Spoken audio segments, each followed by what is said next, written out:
درمیانے درجے کی تبلیغ کر، درمیانے درجے کی نماز پڑھ۔ عبادات میں اللہ نے کہا اعتدال اعتدال۔ اور جب میرے نبی نے اخلاق دکھائے، جب اخلاق میں زور دکھایا، جب اخلاق میں بلندیوں کو چھوا، تو اللہ تعالیٰ نے اعتدال کی بجائے اور آگے بڑھنے کا حکم دیا، شاباش بھی دی اور آگے مزید بڑھنے کا حکم بھی دیا، شاباش بھی دی۔ پہلے اللہ نے قسمیں اٹھائیں، نون والقلم وما یسطرون، مجھے قلم اور اس کے تحریر کی قسم، ما انت بنعمت ربک بمجنون وان لک لاجرا غیر ممنون وانک لعلی خلق عظیم، مجھے قسم ہے قلم اور اس کی تحریر کی، اے میرے حبیب شاباش، انک لا شاباش شاباش، تیرے اخلاق بڑے بلند ہیں۔ انک لذو خلق نہیں کہا، انک لعلی کہا ہے، علا، کہ سارے اخلاق پر تو چھا گیا ہے اور اخلاق تیری باندی بن گئے ہیں اور اخلاق تیرے غلام بن گئے ہیں اور تو اخلاق پر حاوی ہو گیا ہے۔ شاباش، انا اور لام یہ دو کا میں ترجمہ کرتا ہوں شاباش، اے میرے نبی شاباش، تیرے اخلاق پہ کیا کہنے، تیرے اخلاق کے کیا کہنے، میں تجھے داد دیتا ہوں، میں تیرا رب تجھے داد دیتا ہوں، تجھے شاباش دیتا ہوں کہ تیرے اخلاق ایسے ہی ہونے چاہیے۔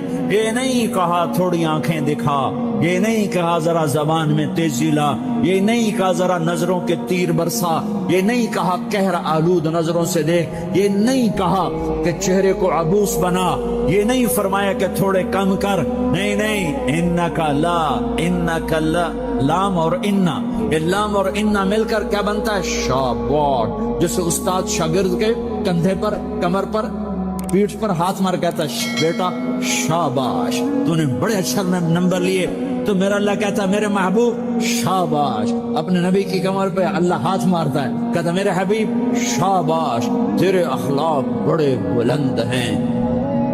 یہاں شاباش نہیں، پھر کہا اور آگے بڑھا، اور آگے بڑھا، کیا کہا؟ وَخْفِضْ جناحك للمؤمنین، وَخْفِضْ جناحك لمن اتبعك من المؤمنین، اے میرے محبوب ایمان والوں کے آگے بچھ جاؤ، ایمان والوں کے آگے بچھ جاؤ، اپنے پر پھیلا دے۔ آدمی کے پر تو نہیں ہوتے، بازو ہوتے ہیں۔ پرندہ پر کب پھیلاتا ہے؟ جب وہ زخمی ہو کے گرتا ہے اور اڑنے کی طاقت ختم ہو جاتی ہے تو اپنے پروں کو یوں پھیلا دیتا ہے اور پھر وہ ذبح ہونے کے لیے تیار ہوتا ہے۔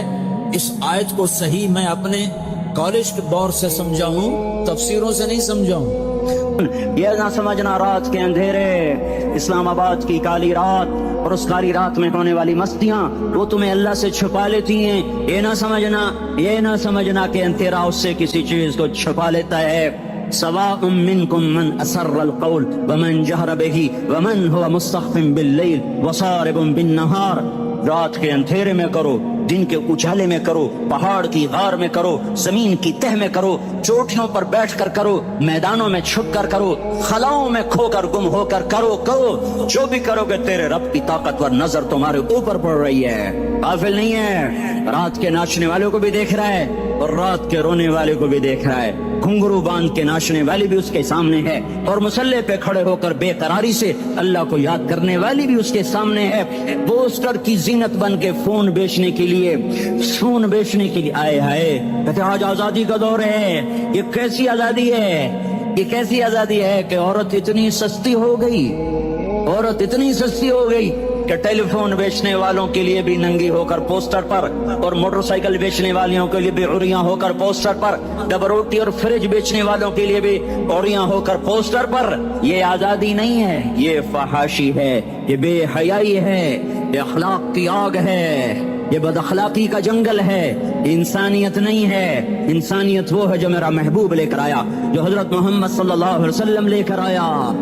اس نے عورت کو عزت بخشی، مقام بخشا، ماں کے روپ میں بنایا کہ اس کے قدموں تلے جنت ہے، بیٹی کے روپ میں بیٹی کا روپ بیٹے کا روپ اللہ تعالیٰ نے دیا تو میرے نبی نے فرمایا اللہ نے جس کو 2 بیٹیاں دے دی ان کی شادی کر کے بیاہ دیا وہ اور میں جنت میں ایسے ہو جائیں گے. بہن کا روپ دیا تو میرے نبی نے فرمایا اللہ نے جس کو 2 بہنیں دی وہ ان کی خدمت کرتا رہا, ان کی شادیاں کی, شادی کے بعد ان کو وراثت میں ان کا حصہ دیا. پورے پاکستان کا رواج ہے مالدار یا فقیر اپنی بہنوں کو بھائی جائیداد میں حصہ نہیں دیتے, جو جہیز دے دیا بس وہی دے دیا اور باقی پر ڈاکہ مار کے قابض ہو جاتے ہیں. کوئی بہن حصہ مانگے تو کہتے بڑی بے غیرت ہے, بھائیوں سے مانگتی ہے. بے غیرت تو وہ ہے جس نے ایک چھاتی کا دودھ پینے والی بہن کا حق مار کے گھر بیٹھ گیا ہے. تو جس نے 2 بہنوں کو پالا, شادی کی, ان کا پورا حق ادا کیا, حق ادا کرنے کے بعد بھی ان کا خیال کرتا کرتا مر گیا تو اس پہ جنت واجب ہو گئی. بیوی کے روپ میں آئی تو اللہ تعالیٰ کے نبی نے فرمایا بہترین مسلمان وہ جو اپنی بیوی کے ساتھ اچھا سلوک کرے, اور میں سب سے اچھا سلوک کرتا ہوں اپنی بیویوں کے ساتھ. اور بہترین مال وہ ہے جو تم اپنی بیوی پر خرچ کرتے ہو اور اپنے بچوں پر خرچ کرتے ہو. اللہ تبارک و تعالیٰ نے اسلام کو عورت کی عزت کا ذریعہ بنایا. یہ عورت کی عزت نہیں ہے کہ گھنگرو باندھ کر وہ اسٹیج پر اس کی چھنکار پہاڑوں کو بھی چھلنی کر رہی ہو اور ایمان کے بھی جنازے اٹھ رہے ہوں. کیا ظلم و ستم ہے, جو امت حیا پھیلانے آئی تھی وہی بے حیائی کے اڈے چلانے بیٹھ گئی. جس امت نے پاکیزگی کو وجود دینا تھا وہی گٹر کے بیوپاری بن گئے. جو سچ کو بیچنے آئے تھے وہی جھوٹ کے ایجنسی ہولڈر بن گئے. جو عدل کا نظام قائم کرنے آئے تھے وہی ظالم بھیڑیے بن کے بیٹھ گئے. جبھی تو اللہ نے قیامت کا دن رکھا ہے. مظلوم کی ہائے سے بچو. شاید آج طاقت کے نشے میں تجھے کسی ماں کا آنسو ٹپکتا ہوا نظر نہ آئے, شاید کسی بوڑھے باپ کی فریاد تیرے در تک نہ پہنچے, شاید کسی معصوم بچے کا رونا تیرے کان تک نہ پہنچے. انتظار کرو, ایک دن آ رہا ہے, ایک دن آ رہا ہے.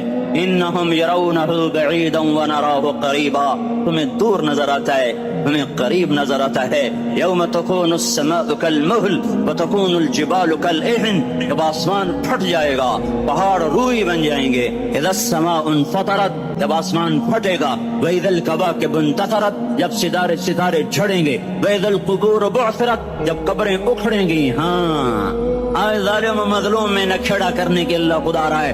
بہت سے دوست کہتے ہیں مسلمانوں کے ساتھ کیا ہو رہا ہے, کیا ہو رہا ہے, کیا ہو رہا ہے, کافر کیا کر رہے ہیں, ظالم کیا کر رہے ہیں. جس کے ہاتھ میں حکومت ہے وہ فرعون بن چکا ہے, جس کے ہاتھ میں طاقت ہے وہ یہ کر چکا ہے. کوئی نہیں پوچھنے والا, کوئی نہیں ارے ہے, ہم جلد باز ہیں وہ بردبار ہے.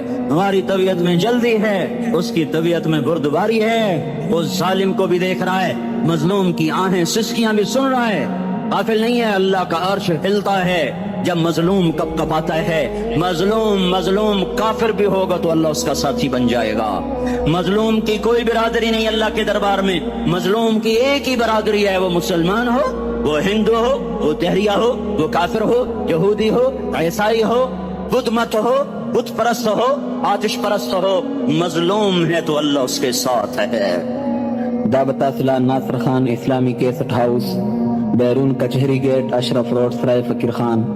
بے خور خواہ کی د ناصر خان سرار ساتھ ملاوی گی او د دین علاوہ د دینی تقارر کیسٹ بم تاثرہ د دې دکان نہ ترلا سکی دیشی. ارے اللہ کے قدموں میں جھکو, اللہ کو منا لو, حکومتوں کے پیچھے مت پڑو. وہ ظالم ہے تو صبر کرو, ان قریب اللہ آ رہا ہے. وہ عیاش ہے تو صبر کرو, ان قریب اللہ آ رہا ہے. افسر راشی ہے تو صبر کرو, ان قریب اللہ آ رہا ہے. ہاں تم دیکھتے نہیں ہو, یہاں حسین کا سر نیزے پہ چڑھ گیا اور یزید تخت پہ بیٹھا رہ گیا. ابن زیاد نے فتح کا جھنڈا لہرایا اور آل رسول کے لاشیں تڑپا دیے گئے. اللہ کی قدرت اور سنت میں غور تو کرو. ضروری نہیں جن سے راضی ہو ان کے جھنڈے لہرائے, جن سے راضی ہوتا ہے ان کو کبھی یوں بھی کر دیتا ہے. کائنات کا سب سے مقدس قافلہ, سب سے مقدس خاندان, سب سے مقدس نسل, خراسان میں ایک آل رسول میں سے شخص کا انتقال ہوا. فاقے آئے, بیوی نے اپنے فاقہ چھپانے کے لیے ہجرت کی, سمرقند چلی گئی. وہاں پہنچی تو ایک والی سمرقند کے پاس گئی. مسافر ہوں, پردیسی ہوں, رات کے لیے ٹھکانا چاہیے، بچوں کے لیے خوراک چاہیے، میں آل رسول میں سے ہوں۔ اس نے کہا کوئی گواہ لاؤ، تو آل رسول میں ہے؟ تو میں تو پردیسی ہوں، میرا تو کوئی گواہ نہیں۔ وہ کہنے لگا یہاں ہر دوسرا آدمی کہتا میں آل رسول ہوں۔ وہ پریشان ہوئی، کسی نے کہا وہ جو پارسی ہے نا آتش پرست بڑا سخی ہے، اس کے پاس چلی جا۔ اس کو جا کر بتایا میں آل رسول میں سے ہوں اور میں پردیسی ہوں، مجھے 1-2 رات کا ٹھکانہ چاہیے جب تک کہ میں اپنا کوئی روزگار نہ بنا لوں۔ اس نے اس کو گھر میں ٹھکانہ دیا۔ رات کو والی سمرقند نے خواب دیکھا کہ وہ جنت میں ہے اور ایک عالی شان محل ہے، اس کے دروازے پر حضرت محمد صلی اللہ علیہ وسلم کھڑے ہوئے ہیں، اور یہ آ کر کہتا ہے یا رسول اللہ یہ کس کا گھر ہے؟ تو آپ نے فرمایا ایک مسلمان کا گھر ہے۔ تو اس نے کہا یا رسول اللہ میں بھی مسلمان ہوں۔ تو آپ نے فرمایا اپنے اسلام پر گواہ پیش کرو، اپنے اسلام پر گواہ پیش کرو۔ تو ایسے کانپ گیا۔ پھر آپ نے فرمایا میری بیٹی آئی تو تو نے کہا گواہ پیش کر، تو بھی اپنے اسلام پر آج گواہ پیش کر۔ آل رسول سے تجھ سے وہ ضرورت کے وقت آئی اور تو نے گواہ مانگے۔ یہ خاندان ہے، یہ خاندان کائنات کا افضل ترین۔ اس کی آنکھ کھلی، اس کی ہائے ہائے چیخ پکار، او بھائی وہ بچے وہ عورت کہاں چلی گئی؟ کہ وہ پارسی سردار لے گیا جو صبح صبح دھما دھم اس کا دروازہ جا کر کھٹکھٹایا، او بھائی منہ مانگا انعام لے لے، وہ خاندان مجھے واپس کر دے۔ تو اس کی آنکھوں میں آنسو آ گئے۔ کہا آقا سودا بن دیکھا تھا تو ہو جاتا، دیکھنے کے بعد سودا نہیں ہے۔ میں اس گھر اس عورت اور ان بچوں کو پناہ دیتے ہی اللہ نے میرا دل کھولا، میں مسلمان ہو گیا، میرے بچے بھی مسلمان ہو گئے۔ میں شام تک پارسی تھا، میں سویا ایمان کے ساتھ، اور جس وقت تم خواب دیکھ رہے تھے اسی وقت میں بھی وہ خواب دیکھ رہا تھا۔ جب تجھے دھتکارا جا رہا تھا تو مجھے اللہ کے رسول کہہ رہے تھے یہ محل تجھے دیتا ہوں، یہ محل تجھے دیتا ہوں۔ اس خاندان کے 16 پھول خاک و خون میں لوٹے ہوئے تھے۔ 2 سال کے بچے عبداللہ، ہائے ہائے، اور 2 سال کا بچہ تو دشمن کا بھی پیارا لگتا ہے، اور یہ تو آل رسول تھے۔ عبداللہ 2 سال کا، ان خبیثوں نے اس کا سر بھی کاٹ کے نیزے پہ لٹکا دیا۔ اور جب حضرت زینب نے پیچھے مڑ کے دیکھا، اوئے ہوئے سر کٹے ہوئے تڑ پڑے ہوئے، دفن بھی نہیں کیا، تو ان کی زبان سے نکلا یا محمدہ یا محمدہ صلی علیک الالہ وملک السماء هذا حسین بالعراء مزمل بالدماء مقطع الاعضاء بناتك صبايا وذريتك مقتلة تصفي عليها الصبا یا رسول اللہ یا محمد، او ہمارے نانا آجا، تجھ پر اللہ کا درود و سلام ہو، فرشتوں کا سلام ہو۔ آج اپنے حسین کو دیکھو، آج اس نے آج اس کی مہندی ہو رہی ہے۔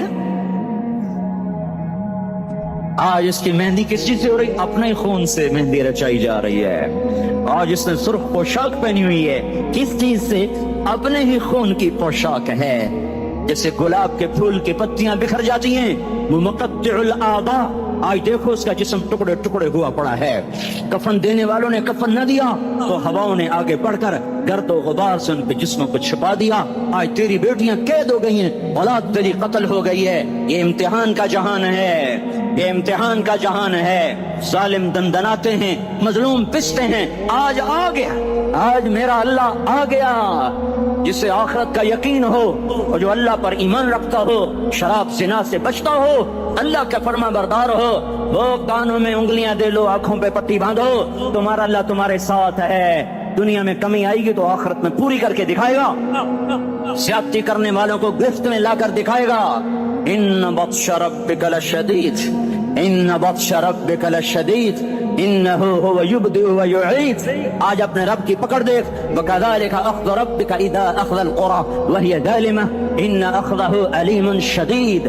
آج اللہ کی پکڑ دیکھو، میرا اللہ آیا، فرشتے آئے، عرش آیا، وہ جنت آئی للمتقین، وہ جہنم آئی للغاوین، برزت الجحیم للغاوین، ازلفت الجنت للمتقین، قل صراط آیا ان منکم الا واردھا، ترازو آیا، نضع الموازین القسط لیوم القیامہ۔ میرا اللہ خود آیا اور بولا یا عبادی انی انصت لکم منذ ان خلقتکم الی یوم احییتکم ھذا۔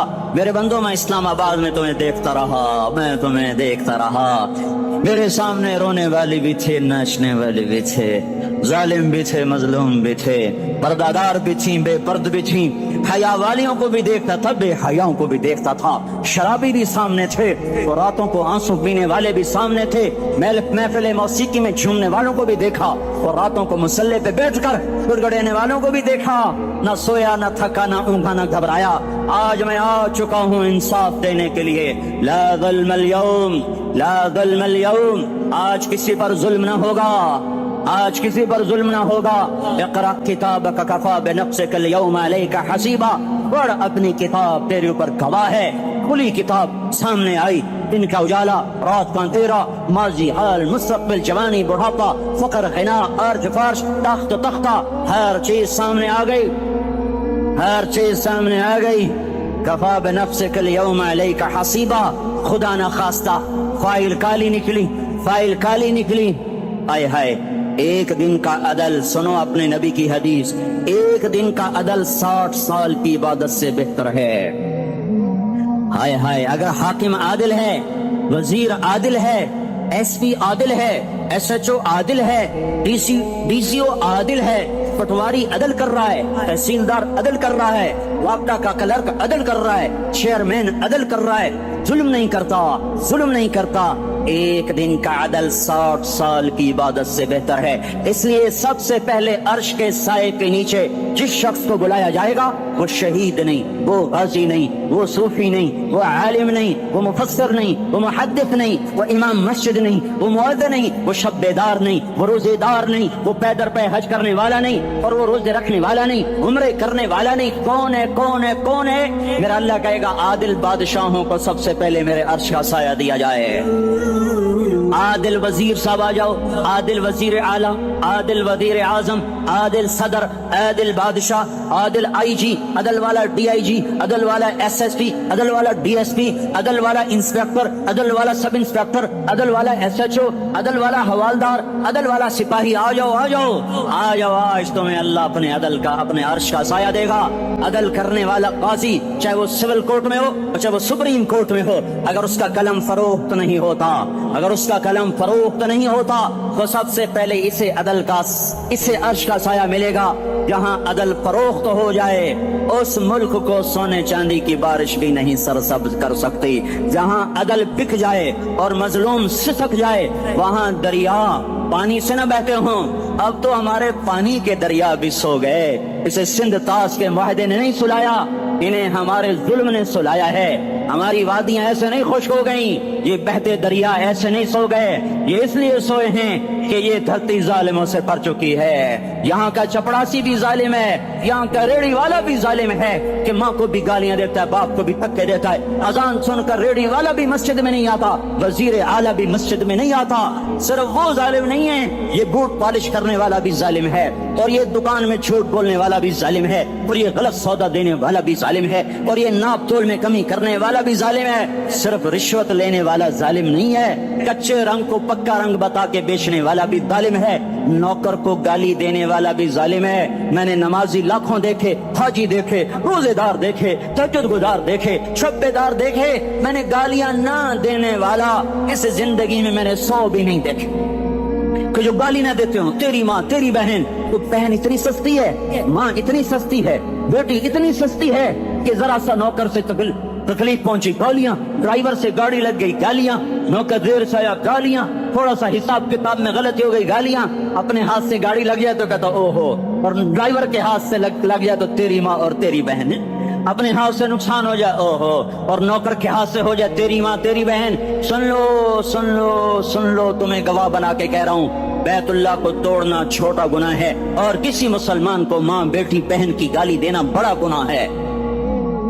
میرے نبی نے جاتے ہوئے 2 وصیتیں کی تھیں، آخری موقع کی بات بڑی اہم ہوتی۔ میرے باپ نے مرنے سے چند گھنٹے پہلے مجھے بلایا، وہ ایسے لیٹے ہوئے تھے، میں ان کے یہاں مجھے حیات یاد ہے، مجھے وہ جلسہ یاد ہے، اور ان کا سر کے نیچے سیدھا ہاتھ ہے،